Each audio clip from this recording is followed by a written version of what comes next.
ಝೇಂಕಾರ ಪ್ರೇಮ ಚಿಲ್ಲಿಸುವ ಕಾರಂಜಿ ಶೃಂಗಾರ ಈ ಬಾಳಿಗೆ ಆ ಮೋಹವೇ ಸ್ವೀಕಾರ ಸ್ವೀಕಾರ ಸ್ವೀಕಾರ ಸ್ವೀಕಾರ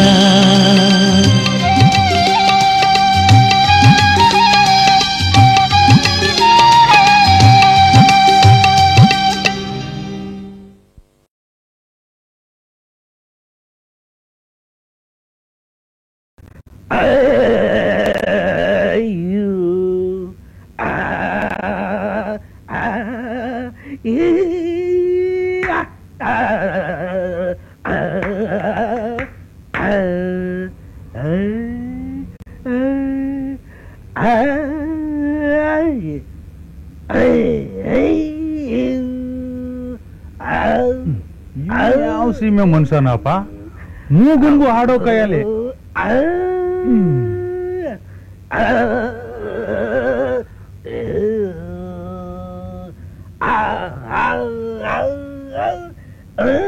ಏನಪ್ಪಾ ಸೈಕ್ಲಿ ನಿನ್ಗೆ ಹಾಡೋಕು ಬರುತ್ತಾ?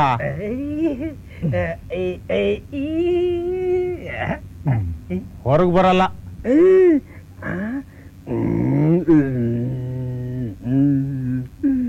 ನೀನ್ ಒಬ್ಬನಿಗೆ ಮಾತ್ರ ಕೇಳುತ್ತೆ.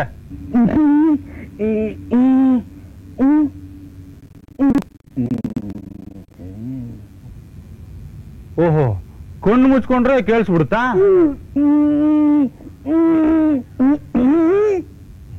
ಸರಿ, ಅದೇನ್ ಹಾಡ್ಬಿಡಪ್ಪ, ನಾನು ಕೇಳೇ ಬಿಡ್ತೀನಿ.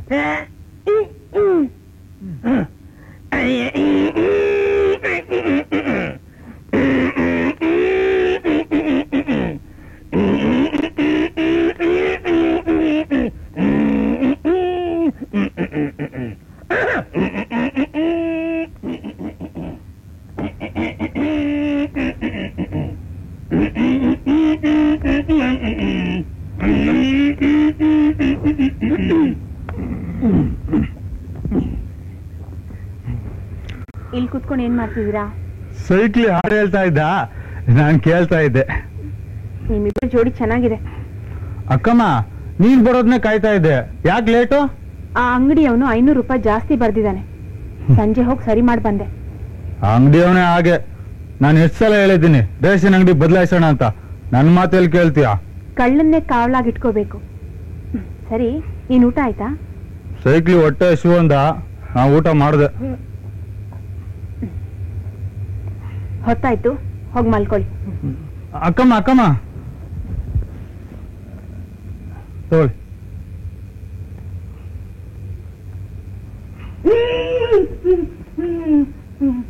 ನೀನ್ ಇಲ್ಲೇ ಹಾಡ್ತಾ ಇರು, ಬಂದ್ಬಿಡ್ತೀನಿ. ಅಭಿಮಾನಿ ಅಪರ್ಣರಿಗೆ ನಿಮ್ಮ ಅಭಿಮಾನದ ಪತ್ರ ನೋಡಿ ಮನಸ್ಸಿಗೆ ತುಂಬಾ ಸಂತೋಷವಾಯಿತು.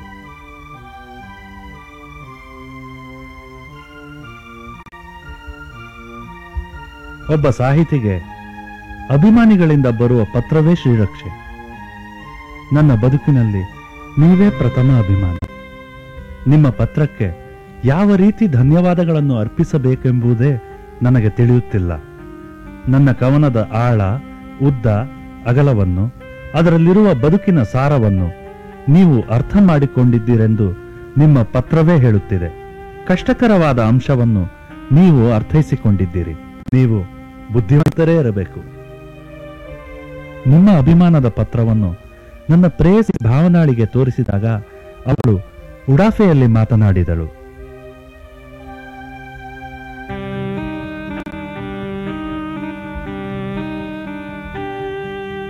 ನನ್ನ ಅಂತರಂಗದ ಮಾತನ್ನು ನಿಮ್ಮೊಂದಿಗೆ ಹಂಚಿಕೊಂಡಿದ್ದೇನೆ.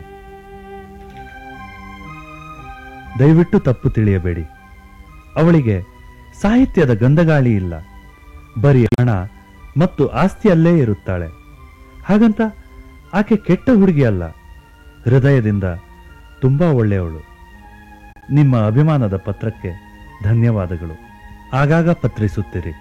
ಮೇಘ.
ಸ್ವೀಕಾರ ಸ್ವೀಕಾರ ಸ್ವೀಕಾರ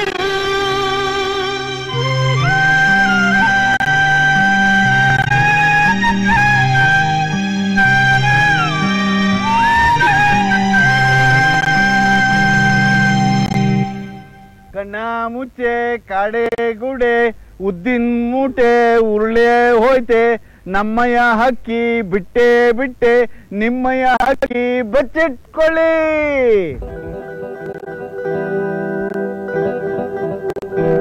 ಒಂದ್ಸಾರಿ ಕಣ್ಬಿಡ್ತೀನಿ, 2 ಸಾರಿ ಕಣ್ಬಿಡ್ತೀನಿ, 3 ಸಾರಿ ಕಣ್ಬಿಟ್ಟೆ.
ಸಿಕ್ಬಿಟ್ಲು ಸಿಕ್ಬಿಟ್ಲು, ಗೆದ್ದೆ, ನಾ ಗೆದ್ದೆ.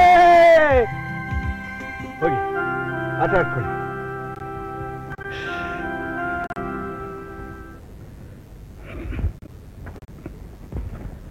ಅಲ್ಲಮ್ಮ, ಆ ಮಕ್ಕಳು ಎಲ್ಲಿ ಬಚ್ಚಿಟ್ಕೊಂಡ್ರು ಅಂತ ಕೇಳಿದ್ರೆ ಒಂದು ಮಾತಾಡ್ಬಾರ್ದೆ?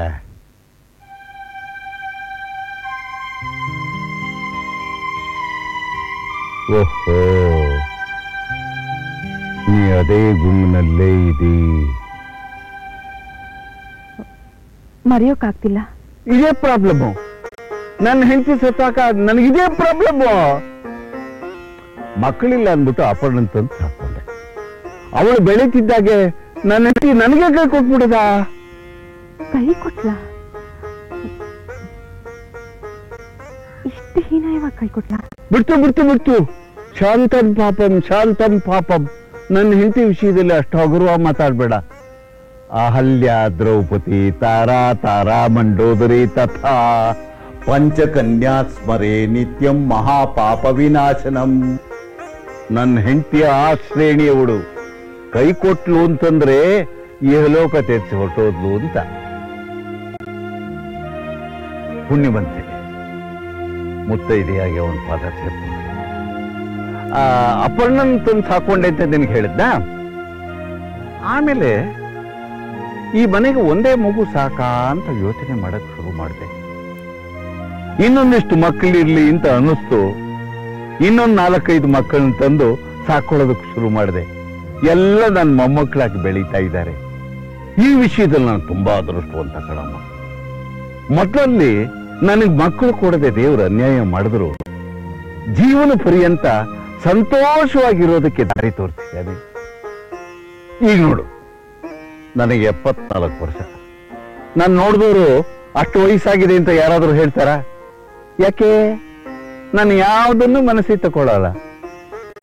ಹುಟ್ಟು ಸಾವು ಯಾವುದನ್ನು ಮನಸ್ಸಿಗೆ ತಗೋಬಾರ್ದಮ್ಮ. ನನಗೆ ಹುಟ್ಟಿನಲ್ಲೂ ಮೋಸ ಆಯ್ತು, ಸಾವನಲ್ಲೂ ಮೋಸ ಆಯ್ತು. ಹುಟ್ಟೋರು ಹುಟ್ತಾರೆ, ಸಾಯೋರು ಸಾಯ್ತಾರೆ. ಯಾರಮ್ಮ ಶಾಶ್ವತವಾಗಿರ್ತಾರೆ ಹೇಳು? ನಿಮ್ಮಲ್ಲಿರೋ ಆತ್ಮಸ್ಥೈರ್ಯ ನನಗಿಲ್ಲ.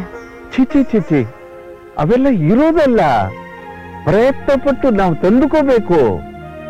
ಮನಸ್ಸನ್ನ ಅದರಿಚ್ಛೆಗೆ ಬಿಡ್ಬೇಡ, ಅಂಕೆಲಿಟ್ಕೋ. ಕಲ್ಪನೆಗಿಂತ ವಾಸ್ತವದ ಬಗ್ಗೆ ವಿಚಾರ ಮಾಡು. ಕಳೆದು ಹೋದದ್ದನ್ನ ಮರೆತು ಮುಂದೆ ಏನ್ ಗಳಿಸೋಕ್ ಸಾಧ್ಯ ಅಂತ ನೋಡು. ಒಟ್ಟಿನಲ್ಲಿ ಏನೇ ಎದುರಾದ್ರು ನಗನಗುತ್ತಾ ನಗನಗುತ್ತಾ ಇದ್ಬಿಡ್ಬೇಕಮ್ಮ. ಯಾವ ತರ ಗೊತ್ತೇನು? ಆ ಮಕ್ಕಳಾಗಿ. ಮಕ್ಕಳಾಗಿರ್ಬೇಕು ಅಂತೀರಾ? ಮಕ್ಕಳಾಗೋದು ಬೇಡಮ್ಮ, ಮಕ್ಕಳ ತರ ಮನಸ್ಸು ನಿರ್ಮಲವಾಗಿದ್ದರೆ ಹೃದಯದಲ್ಲಿರೋ ಕೊಳೆ ಎಲ್ಲ ತೊಳೆದು ಹೊರಟೋಗುತ್ತೆ, ಜೀವನದಲ್ಲಿ ಉತ್ಸಾಹ ತುಂಬಿ ತುಳುಕುತ್ತೆ.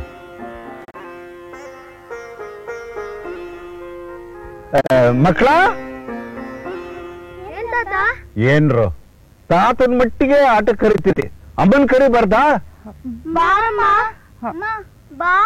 ಬೇಡಮ್ಮ, ನೀವೇ ಆಡ್ಕೊ ಹೋಗಿ.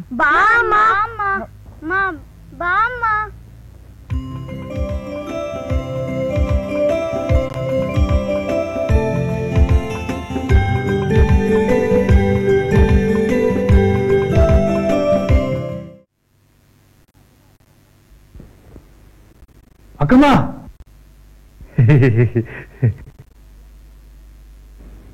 ಯಾಕೋ ಹಾಕಿರ್ತೀಯಾ? ಇವತ್ತು ಮರೆತು ಬಿಟ್ಟಿದೀಯಲ್ಲ. ಏನು? ನನ್ನ ಎಕ್ಸ್ಪೀರಿಯನ್ಸ್ ಅಲ್ಲಿ ಹೀಗಾಗಿದ್ದು ಇವತ್ತೇ ಮೊದಲು. ಏನು ಅಂತ ಬಿಡಿಸ್ ಹೇಳು. ಊಟ ಮಾಡಿ ಎಷ್ಟೊತ್ತಾಯ್ತು, ಇನ್ನೂ ಹಾಲೇ ಕುಡ್ದಿಲ್ಲ. ನಾನು ಮರ್ತರು ನೀನೇ ಅಡುಗೆ ಮನೆಗೆ ಬಂದು ಕೇಳಿ ಕುಡಿತಾ ಇದ್ದೆ. ಒಂದು ದಿವಸನೂ ಮಿಸ್ ಮಾಡಿದ್ದೆ ಇಲ್ಲ. ಇವತ್ತು ನೋಡಿದ್ರೆ ಈ ಹಾಳಾದ ಪುಸ್ತಕ ಹಿಡ್ಕೊಂಡು ಅದರಲ್ಲೇ ಕಳೆದೋಗಿದ್ಯಾ.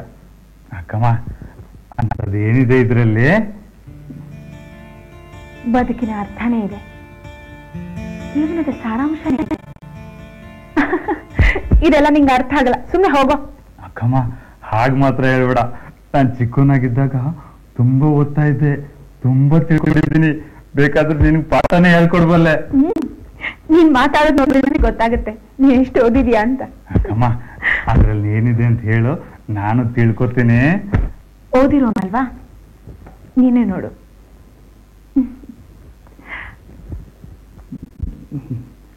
ಚಿಗುರು ತೆನೆಯ ಜಗ ತಪ್ಪಾಗಿ ಬರ್ದಿರೋದನ್ನ ಓದೋದು ಸ್ವಲ್ಪ ಕಷ್ಟ.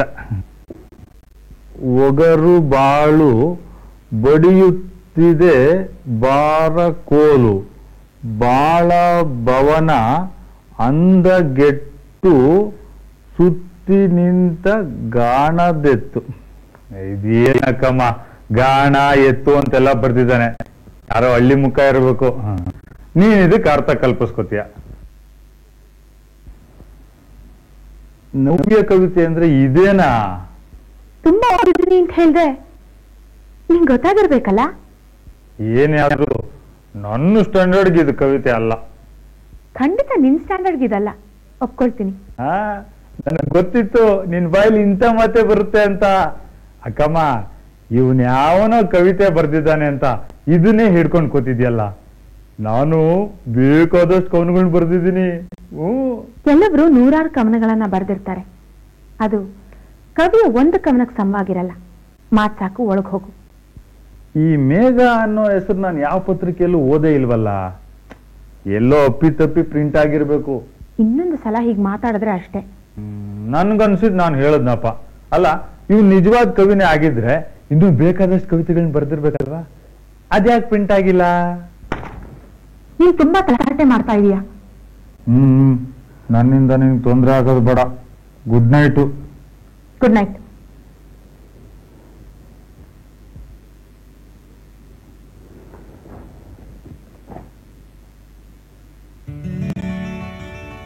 ಹೌದು, ಇವರು ತುಂಬಾ ಕವನಗಳನ್ನ ಬರ್ದಿರ್ಬೋದು.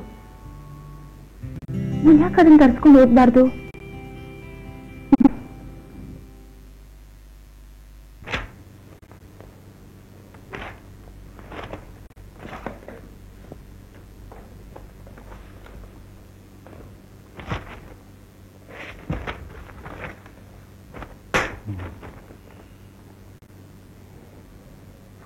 ಏನೋ ಮಾಡ್ತಿದ್ದೀಯ? ನಾನು ಬರ್ತಿರೋ ಹಳೆ ಕವನಗಳನ್ನ ಹುಡುಕ್ತಾ ಇದ್ದೀನಿ. ಯಾಕೆ? ನನ್ನ ಅಭಿಮಾನಿಗೆ ಕಳ್ಸೋದಕ್ಕೆ. ಯಾರು ನಿನ್ನ ಅಭಿಮಾನಿ? ಅಪರ್ಣ, ನನ್ನ ಮೊದಲನೇ ಅಭಿಮಾನಿ.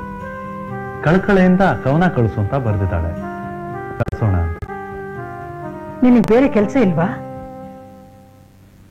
ನಾನು ಇದರಲ್ಲೇ ಮುಂದೆ ಬರಬೇಕು. ಇದು ಅನ್ನ ಕೊಡಲ್ಲ ಶಾಮು. ಇದರಲ್ಲೇ ಅನ್ನ ಸಂಪಾದನೆ ಮಾಡ್ತೀನಿ ಅನ್ನೋ ಭರವಸೆ ನನಗಿದೆ. ಹೆಸರು ಬಂದ್ರು ಹಣ ಬರಲ್ಲ. ಬಡತನ ಕಾಡುತ್ತೆ. ಕನ್ನಡದ ಬರಹಗಾರನಿಗೆ ಬಡತನ ಬರೋದೇ ಸತ್ಯ ಆಗಿದ್ರೆ ಬರಲಿ, ನಾನು ಅನುಭವಿಸೋದಕ್ಕೆ ಸಿದ್ಧವಾಗಿದ್ದೀನಿ. ಅದಿರ್ಲಿ, ಎಲ್ಲೆಲ್ಲ ಅಪ್ಲಿಕೇಶನ್ ಹಾಕಿದ್ದೀರಾ? ಇಂಟರ್ವ್ಯೂ ಬಂತ? ಇಲ್ಲ, ನಿನ್ನ ಒತ್ತಾಯಕ್ಕೆ ನಾನು ಅಪ್ಲಿಕೇಶನ್ ಹಾಕಿದ್ದೆ, ಇಂಟರ್ವ್ಯೂ ಕರೀಲಿಲ್ಲ. ಮನಪೂರ್ವಕವಾಗಿ ಹಾಕಿದ್ರೆ ಬಂದಿರೋದು. ನಾನು ಯಾವ್ದಾದ್ರು ಒಂದು ಪತ್ರಿಕಾ ಆಫೀಸ್ನಲ್ಲಿ ಕೆಲಸಕ್ಕೆ ಸೇರ್ಕೊಳ್ಳೋಣ ಅಂತಿದ್ದೀನಿ. ಅಲ್ಲೂ ಸಂಬಳ ಕಡಿಮೆ. ನನ್ನ ಸಾಹಿತ್ಯದಲ್ಲೇ ನಾನು ತೃಪ್ತಿ ಪಡ್ತೀನಿ. ನಿನಗೆ ಹೇಳಿ ಏನ್ ಪ್ರಯೋಜನ? ಊಟಕ್ಕಾರು ಬರ್ತೀಯಾ? ನೀನು ಹೋಗಿ ಊಟ ಮಾಡಿ ಮಲ್ಕೋ, ನಾನು ನಿಧಾನವಾಗಿ ಊಟ ಮಾಡ್ತೀನಿ. ಏನಾರು ಮಾಡ್ಕೊ.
ಬೇಲೂರಿನ ಬಾಲೆ ಸಂಪ್ರೀತಿ, ಸೌಂದರ್ಯದ ಸಿರಿಯ ಪ್ರತಿಮೂರ್ತಿ, ಆಕಂಕಳೆ ಸಂಗಾತಿ, ಈ ಹಾಡಿಗೆ ನೀ ಸ್ಫೂರ್ತಿ.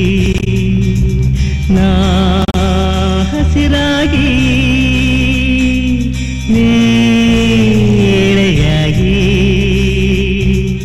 ಒಂದಾಗುವ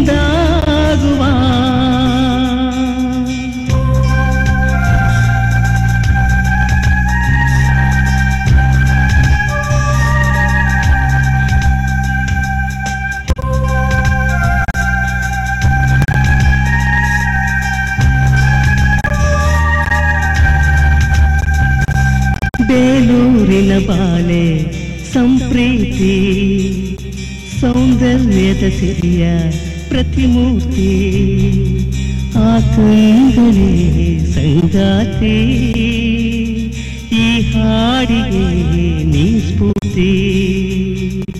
ನಾ ಹಸಿರಾಗಿ